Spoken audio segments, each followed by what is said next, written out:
Hello students, I hope you all are fine. Today we will revise chapter 1 Jungle Calls. In this chapter we will meet the people in the story are Baloo the bear, Mowgli a man brought up by animals in the jungle, Bagheera the black panther. Now here we starts the chapter. Baloo the bear taught Mowgli the man cub everything he needed to know about the jungle. It means Baloo taught everything Mowgli for the jungle.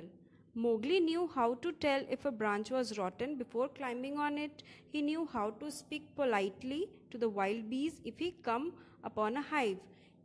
Baloo tell everything Mowgli to how to handle every animal in the jungle. He knew how to warn the water snakes in the pools before taking a dip. Then there were the hunting calls. Then Mowgli had to learn to call all the creatures so he could call them if he needed their help. Mowgli had to learn all the different voices for the animals so that he can call them if he needed their help. Each creature had a different call and Mowgli had to learn them. Sometimes Bagheera the Black Panther came to see how Mowgli was getting on. He would lie along a branch, purring gently, watching and listening. Sometimes Bagheera purring gently, it means taking out a low voice and watching and listening Mowgli that how he is working. I have been teaching him the hunting calls this morning, said Baloo. Now Baloo came and said that I have been teaching him the hunting calls from this morning. I should like to hear them, said Bagheera. Now Bagheera said that I would like to hear all those sounds. Mowgli said Baloo in a gentle voice, let Bagheera hear the calls that I taught you this morning.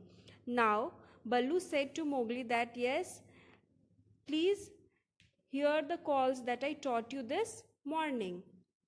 Mowgli loved showing off. Calls for which creatures? He asked. He asked so much curiously that for which animal should I take the voice?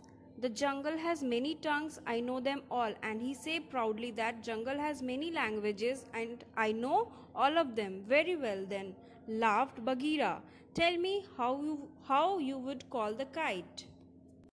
Now, without having to think about it, Mowgli put his hands around his mouth and a long clear sound came from his lips. Very good, said Bagheera. Now, how about a snake? After listening the sound of a snake, Bagheera asked him to take a voice of snake. Now, Mowgli gave a low piercing hiss. Then he kicked his feet up and clapped his hands. He jumped onto Bagheera's back and sat drumming his heels against the glossy black skin.